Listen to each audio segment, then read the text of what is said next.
भीड़ से भरी उस मेट्रो में हर कोई अपने अपने फ़ोन में खोया हुआ था।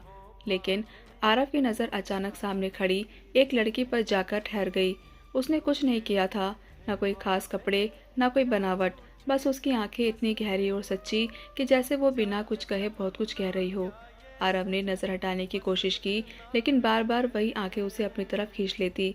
तभी अचानक मेट्रो एक झटके से रुकी और लड़की का संतुलन बिगड़ गया।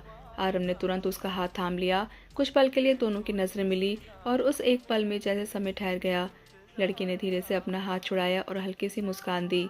वो मुस्कान औपचारिक नहीं थी, उसमें एक अजीब सा अपनापन था। लेकिन अगले ही स्टेशन पर वो उतर गई। आरव उसे जाते हुए देख रहा था, जैसे कोई अधूरी बात उसके दिल में रह गई हो। दिन बीतते गए, लेकिन वो आंखें उसे भूल नहीं पाई। और फिर एक दिन वही लड़की उसे फिर उसी मेट्रो में दिखी। इस बार वो उदास थी, उसकी आंखों में चमक की जगह नमी थी। आरव ने हिम्मत करके उसके पास जाकर पूछा, सब ठीक है? लड़की ने कुछ नहीं कहा, बस उसकी आंखों में आंसू गिर पड़े। और उसी पल आरव समझ गया कि कभी कभी शब्दों की जरूरत नहीं होती।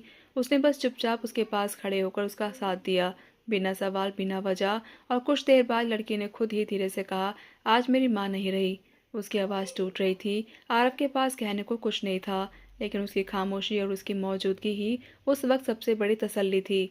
उस दिन के बाद दोनों के बीच शब्दों से ज़्यादा नज़रों की भाषा मिलने लगी। वो रोज़ मिलते, कम बोलते, लेकिन एक दूसरे को समझते। और एक दिन जब आरव ने उसको कहा, तुम्हारी आंखें बहुत कुछ कहती हैं, तो लड़की मुस्कुरा दी और बोली, और तुम बिना सुने समझ लेते हो। उसी पल दोनों समझ गए कि कुछ रिश्ते कहीं नहीं जाते, बस महसूस होते हैं। क्योंकि सच यही है, आंखें अक्सर वो कह देती हैं जो लफ्ज़ कभी नहीं कह पाते। दोस्तों, अगर कहानी पसंद आई हो तो चैनल को लाइक, शेयर और सब्सक्राइब ज़रूर करें। बने रहें उड़ान स्टोरीज़ के साथ।